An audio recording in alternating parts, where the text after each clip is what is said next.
Hello, ladies and gents. I hope you are okay. Today we're about to do question 4 from the Eastern Cape November question paper. This was written in the year 2023. I'm just going to focus on the general trigonometry part altogether. So I'll only do question 4 on this video. Before I do that, guys, if you are new to the channel, subscribe awethu, please. Okay. If 7 tan theta is equal to 3 and cos theta is less than 0, use a sketch in the correct quadrant to determine the value of sine theta plus cos theta all over 2 sine theta without the use of any calculator. Okay. When we are given this thing, we are given 7 tan of theta is equal to 3. We can therefore say tan theta is equal to 3 all over 7, right? We can all see that tan theta is equal to a positive number right together, and we know that tan theta is positive in the first quadrant and the third quadrant, right? We are also told that theta is found where cos is negative. Together, less than 0 simply means negative. I know that cos is negative in the second and third quadrant. Where I have the most number of ticks, that's where my right angle triangle will be. I'll have my right angle triangle like this. Together. And then since, okay, this will be theta. Since I'm given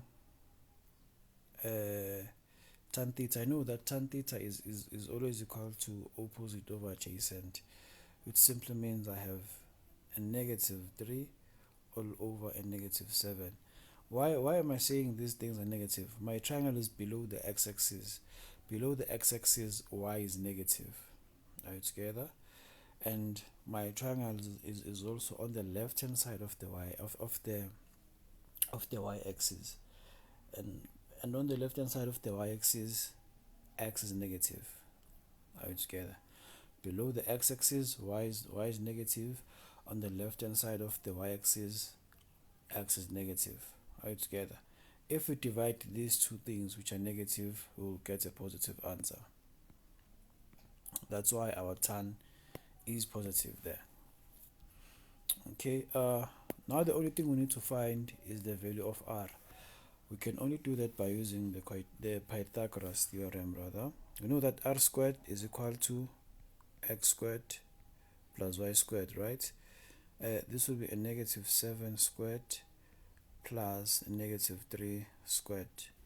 We'll get 49 plus 9, which is equal to 58. What is the square root of 58? Let's just leave it as the square root of 58.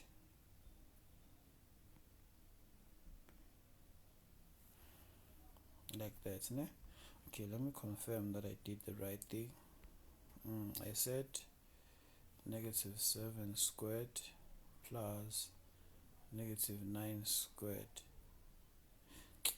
Not negative 9, rather negative 3. Okay, the value of r is this, ne? Okay, so now after finding the value of r, I can find everything that I want. They want me to find sine theta plus cos theta over 2 sine theta. Okay,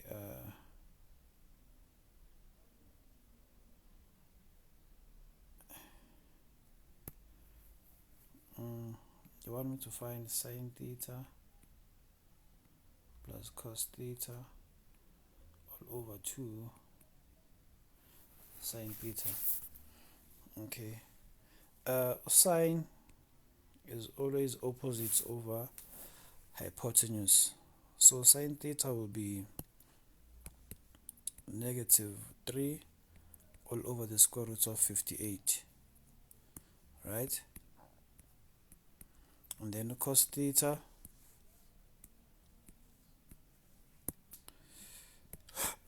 cos theta will be adjacent over the hypotenuse over the square root of 58, and then sine theta is still negative 3 all over the square root of 58.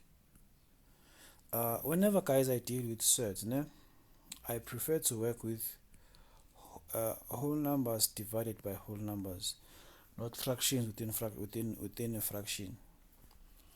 So I can multiply the top and bottom by my LCD, which is the square root of 58. And then when I multiply the first term, I'll have negative 3 plus, I'll have a negative 7 all over 2 multiplied by a negative 3. This will give me a negative 10 all over negative 6, which is 5 over 3. Right together. So I know that this thing without a calculator, I'll get a positive 5 over 3. Does it make sense? Whenever they give you something like this and you are asked to calculate without a calculator, I mean, you are asked to determine the value of something without a calculator, you must always use a right angle triangle. It will help you, because whenever you have the value of x, y, and r, you can find everything you want. Are you together? Okay, now let's move to the second one. Tan 32 is P.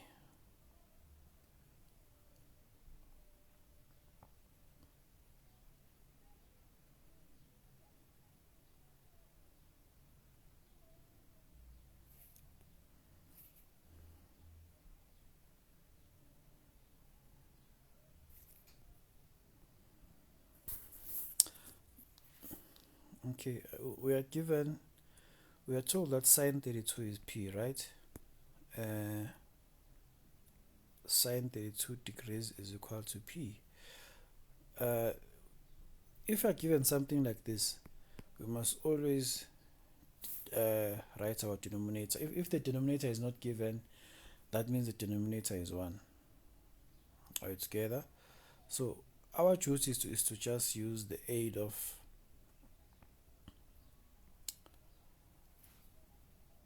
a right angle triangle. The angle there is 32. I have 90 there, and then here I'll have what? I'll have 58. Are you together? I was given the value of sine. That sine is equal to P. That means the opposite is P. Hypotenuse is 1. According to the Pythagoras theorem, I will find my x to be 1 minus P squared. If you are not sure about that, you know that x squared is equal to r squared minus y squared, right? If r is 1 and y is P squared, it simply means that whenever I place the square root on both sides, I'll have 1 minus P squared, which is equal to this. Are you together? Okay, now I have the value of x, y, and r. I can answer everything that I want. I have a negative angle there. Whenever I have a negative angle, I must just add a 360 to that angle. Are you together? So 4.1.2, I'd have tan of 12 degrees. For negative angles, I just need to add a 360. It's tan 32 rather.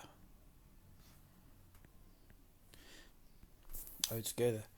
Now I can see that, okay, I have 360 minus something. 360 minus something is in the fourth quadrant, and in the fourth quadrant tan is negative, so I simply have a negative tan 32 degrees. Are you together? So tan by definition is opposite over adjacent, so this will be a negative P all over 1 minus P squared.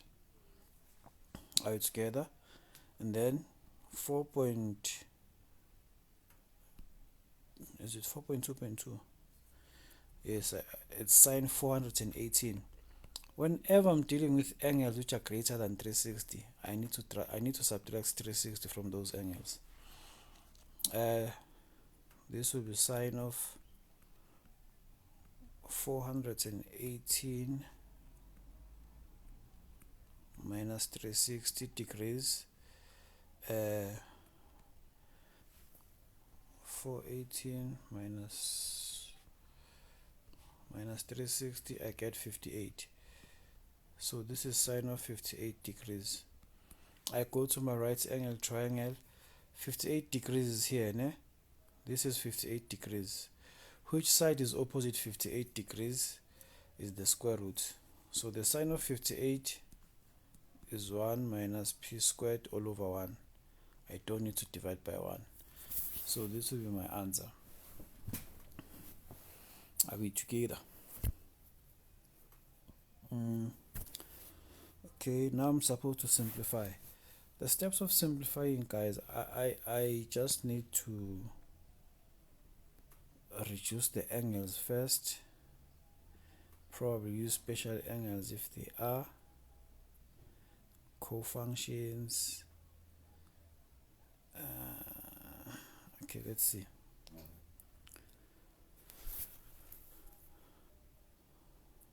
I must reduce. I don't need to rewrite this thing, ne? I have sine 120, sine 300, cos negative 60, tan 250, okay, tan 225, ne? All I need to do is to just reduce these things. Sine 120. Whenever I say reduce angles, I work better in trigonometry. You work better with angles which are acute angles.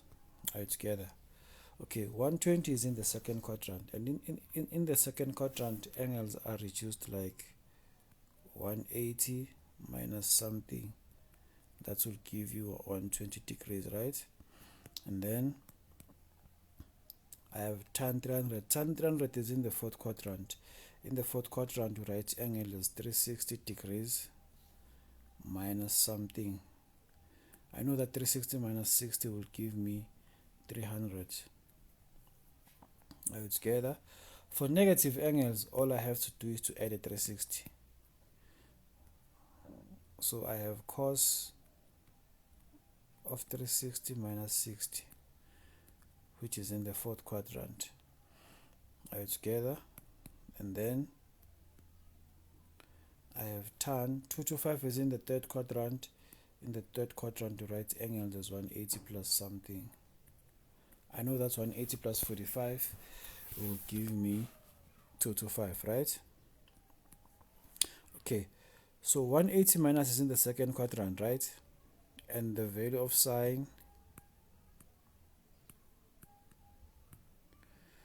let me use blue. 180 minus is in the second quadrant, and sine is positive there. So I'll simply write sine of 60 degrees. Are you together? 360 minus is in the fourth quadrant. In the fourth quadrant, tan is negative. I'll simply write tan of 60 degrees. Are you together? 360 minus there at the bottom is in the fourth quadrant, and cos is positive. So this is just cos 60. And then I will have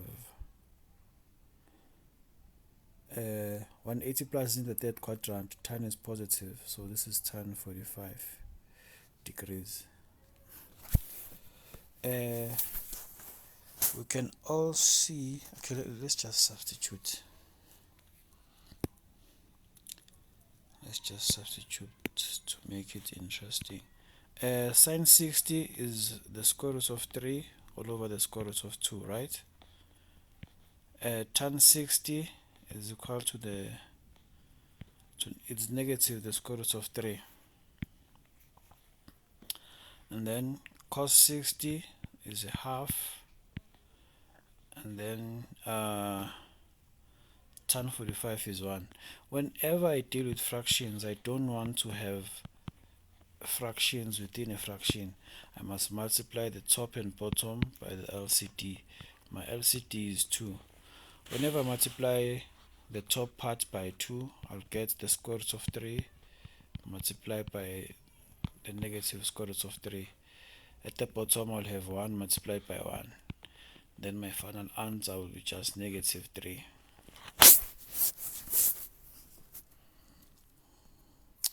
So if you punch this thing right away from the calculator, you will get negative 3 altogether. When the examiner says simplify without the use of a calculator, they want to see you doing all these steps.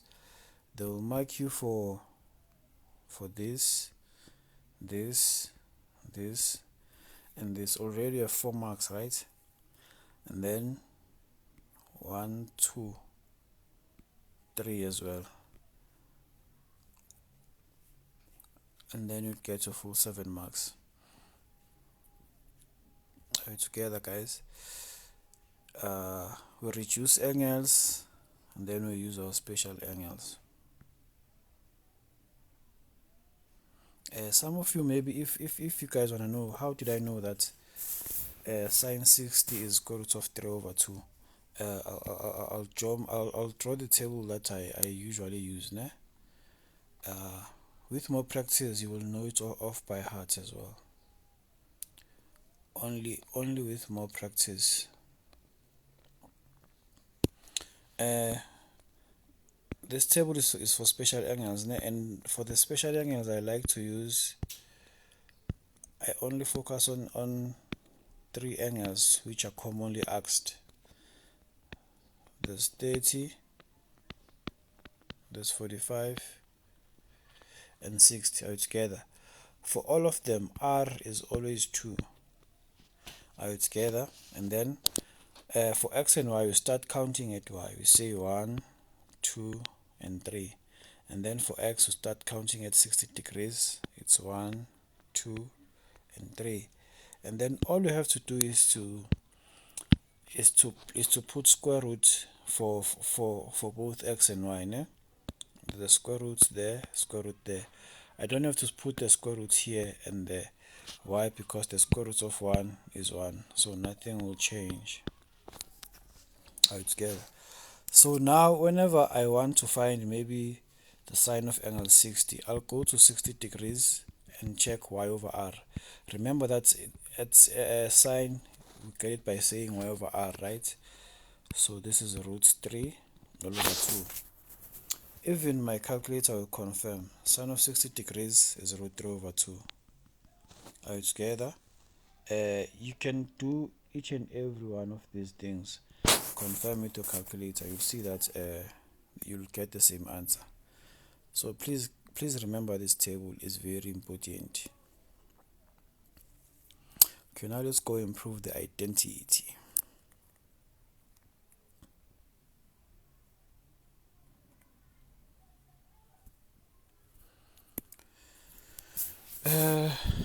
Proving the identity, I'm simplifying the left hand side, right? Okay, the left hand side, I have cos squared theta minus cos theta minus sine theta is all over 2 sine theta cos theta plus cos theta. You must prove that the left hand side is the same as the right hand side, right? Okay, whenever I prove identities, guys, there are steps that you need to follow. Please check the playlist. There's a video for identities there where I explain everything vividly. Just check the description below. There's a link that you must follow. It will lead you to the correct videos. Okay, all I need to do is to change everything to a 1:3 ratio, right? There at the top, I have cos squared x minus cos squared minus a negative 1 minus cos squared x. Remember that the square identity for sine is this one, right? This thing is all divided by 2.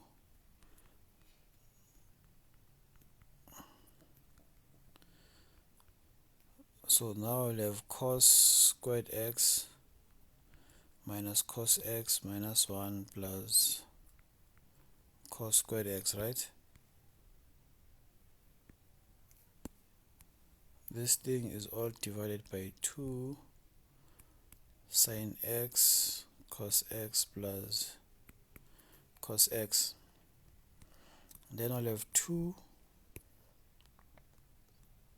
cos squared x minus cos x plus 1.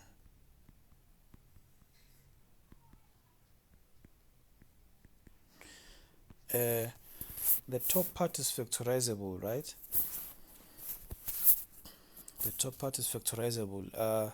Just take it as if you have something like 2y squared minus y minus 1. You can easily factorize this thing. It's 2y, y, 1, 1. And then you'll have minus and plus. Alright, together. So the same things the same thing apply there. Just open 2 brackets. It's 2 cos x. I'll have cos x 1 1 minus and plus. Alright, together, just like that. And then at the bottom I have my common factor, which is cos x. Whenever I take out, is it cos x? Well, I've been writing it there wrong. Excuse me, guys. It's sine there, not cos.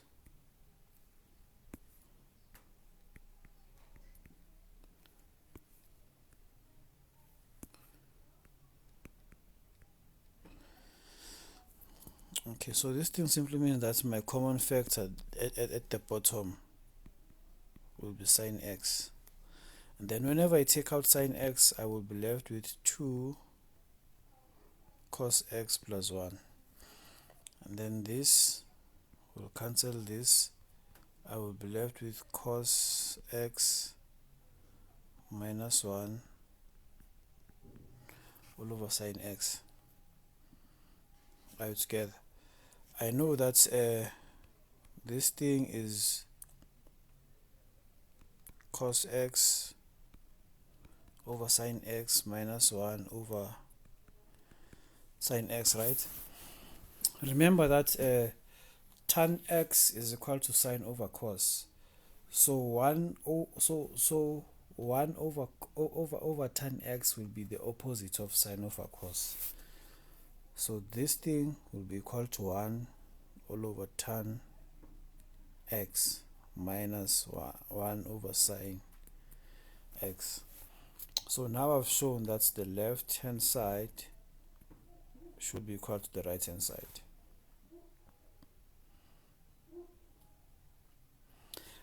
Are we together? That's how you prove the identity. The first thing I did was to change everything to have one trig ratio at the top, and then I put everything to be on standard form. I factorized, and then since I only have one denominator, I have only one term in the denominator, I can simply separate my numerator, because sine x is dividing both cos and sine.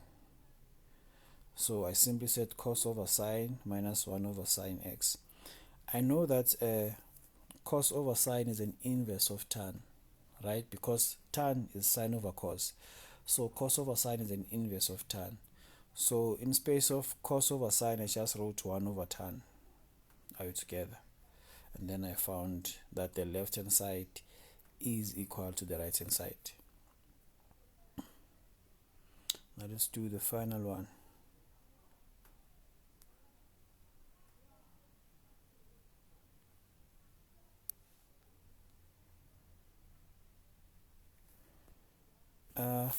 I'm asked to determine the general solulo. The general solulo, I'm given sine 5 theta is equal to the cos of theta minus 40. I can simply change this thing to have one trig ratio, right? Sine 5 theta can be written as the cos of 90 degrees minus 5 theta. This thing is equal to the cos of theta minus 40 degrees. Are you together? When the trig ratios are the same, I can just drop them and then express my angles where cos is positive, because the last trig ratio I have is cos, right? Now I only need to express my angles where cos is positive. So cos is positive in the first quadrant. So my first answer will be, let me write it in red, 90 degrees minus 5 theta will be theta minus 40 degrees plus k 360, where k is an element of integers, right? And then the second one, I will have 90 minus 5 theta is equal to 360 degrees in the fourth quadrant minus theta minus 40 plus k 360, where k is an element of integers. Are you together? So my answer, let me write the first one first, the one in red. This will give me negative 6 theta is equal to negative 130 plus k 360. So theta is equal to 130 divided by 6. I'll get 21.67. It's 21.67 degrees plus 60k plus k 60 degrees, where k is an element of integers.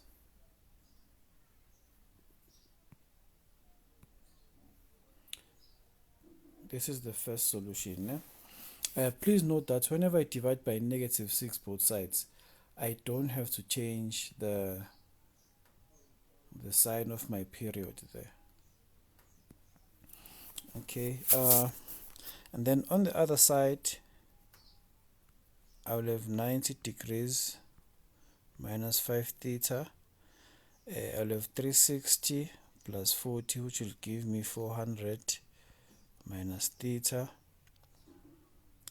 plus k 360, right?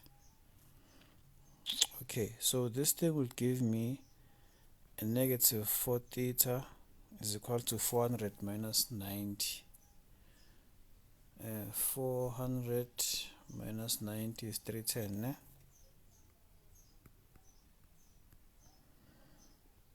plus k 360. When I say 310 divided by 4, then theta will be a negative 77.5 degrees plus, I'm saying it's negative net because I'm dividing 310 by a negative 4. Alright, together. And now let's take 360 90 plus k 90 degrees, where k is an integer. So these are my general solutions. 21 theta is equal to 21.67 plus k 60, or theta can be negative 77.5 plus k 90, where k is an element of integers. This is how I found my general solution, guys. I really hope this video is helpful, guys. Please stay tuned and wait for more videos. Thank you.